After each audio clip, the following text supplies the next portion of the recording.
লখিমপুৰ দবা একাডেমীৰ গ্ৰীষ্মকালীন শিবিৰৰ সফল সামৰণি।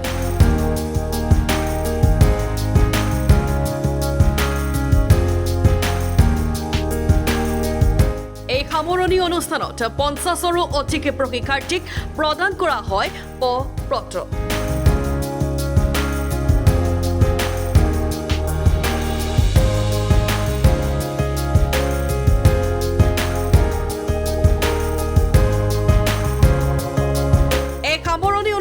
লখিমপুৰ জিলা দবা সন্থাই বাছনি কৰা অনূৰ্ধ্ব 11 আৰু 15 বছৰৰ খেলুৱৈসকলক বঁটা প্ৰদান কৰে।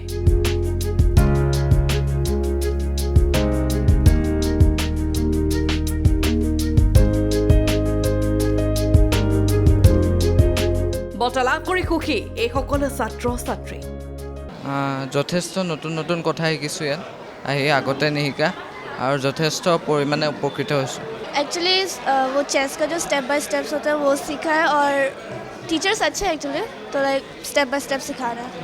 এখন লাইক ভাল এটা জেগা য'ত আমি চেছ শিকিব পাৰোঁ আৰু যদি কোনোবাই চেছ শিকি ভাল পায় হবি হিচাপে বা প্ৰফেচনেলি লয় ইয়াত বহুত যেনেকৈ চেছৰ এতিয়া আমি শিকি আছোঁ কেইবছৰমানৰ পৰা আৰু আমাৰ ডেভেলপ কৰিবলৈ হেল্প হৈছে চেছ এনেই। ইয়াত মানে কেনেকৈ কেলকুলেট কৰিব পাৰি ধৰ লং কেলকুলেশ্যন কেনেকৈ কৰিব পাৰি সেইবোৰ টেকটিক্স হয় ইয়াত বহুতে মানে লাভ হৈছে আৰু ইয়াত শিকি মানে অলপমান হ'লেও পাৰিছোঁ। থেংক ইউ লখিমপুৰ চেছ একাডেমী। মই ইয়াত বহুত কিবা কিবি শিকিলোঁ আৰু ভাল লাগিলে।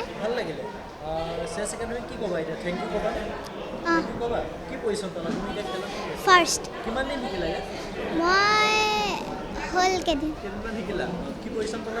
ফাৰ্ষ্ট ভাল লাগিলে ভাল ফাৰ্ষ্ট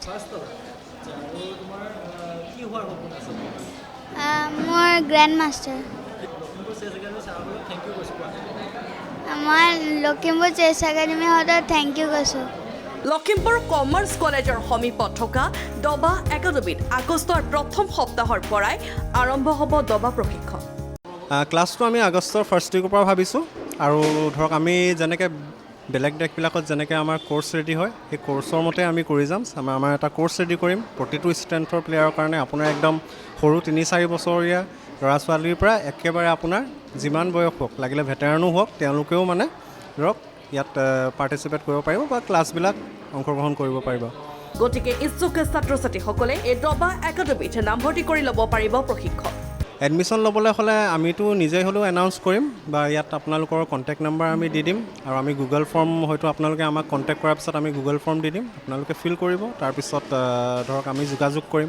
এই দবা খেল কৰ্মশালাৰ সামৰণি অনুষ্ঠানত উপস্থিত থাকে উত্তৰ লখিমপুৰ মহাবিদ্যালয়ৰ অধ্যক্ষ ডক্টৰ বিমান চন্দ্ৰ চেতিয়াৰ লগতে LTK মহাবিদ্যালয়ৰ অধ্যক্ষ ডক্টৰ বুবুল কুমাৰ শইকীয়া। আচলতে আগতে আমি চেছ খেলটো আমি ঘৰত খেলিছিলোঁ, গতিকে লখিমপুৰ চেছ একাডেমীয়ে যিহেতু চেছ খেলাক এটা আনুষ্ঠানিকতা প্ৰদান কৰিছে তাৰ কাৰণে মই সৰ্বপ্ৰথমে চেছ একাডেমীৰ বিষয়ববীয়াসকলক ধন্যবাদ জনাইছোঁ আৰু মই ধন্যবাদ জনাইছোঁ আমাৰ স্থানীয় বিধায়ক মানৱ ডেকা ডাঙৰীয়াক। তেওঁ এই চেছ একাডেমীটো আচলতে প্ৰদান কৰাৰ কাৰণে এই ইনফ্ৰাষ্ট্ৰাকচাৰটো তেওঁ প্ৰদান কৰিছে আৰু আমি আশা কৰিম যে আমাৰ যিসকল ছাত্ৰ ছাত্ৰী ইয়াত একাডেমীত ভৰ্তি হৈছে তেওঁলোকে ভৱিষ্যতৰ দিনত চেছ খেলাৰ মাধ্যমেৰে তেওঁলোকে আগুৱাই যাব পাৰিব আৰু কেৱল ডিষ্ট্ৰিক্ট লেভেলতে নহয় ষ্টেট লেভেল ৰাষ্ট্ৰীয় পৰ্যায় বা আন্তঃৰাষ্ট্ৰীয় পৰ্যায়লৈ তেওঁলোক আগবাঢ়িব পাৰিব বুলি মই আশা কৰিছোঁ আৰু তেওঁলোকৰ মাজৰ পৰা আমি আচলতে এইখিনি যুক্তি সহকাৰে জীয়াই থকা আমি মানুহ বিচাৰিম আৰু তেওঁলোকৰ মাজৰ পৰা আমি খুব সুন্দৰ সিদ্ধান্ত ল'ব পৰা আমি কিছুমান ব্যক্তি আমি ভৱিষ্যতে আমি বিচাৰিম। ইতিমধ্যে ইয়াৰ পৰা ষ্টেট পৰ্যায়লৈ বাছনি কৰা হৈছে। তেওঁলোকৰ ষ্টেটৰ যিখন খেল সেইখন দৰং কলেজত হ'ব।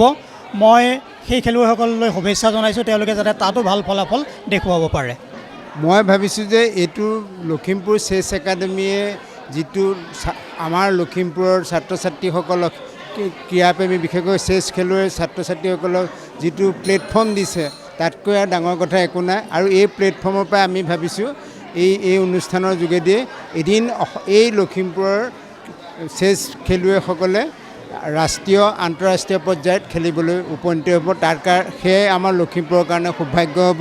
মই লখিমপুৰ চেছ একাডেমীক ধন্যবাদ জ্ঞাপন কৰিছোঁ। Bureau report Lakhimpur today.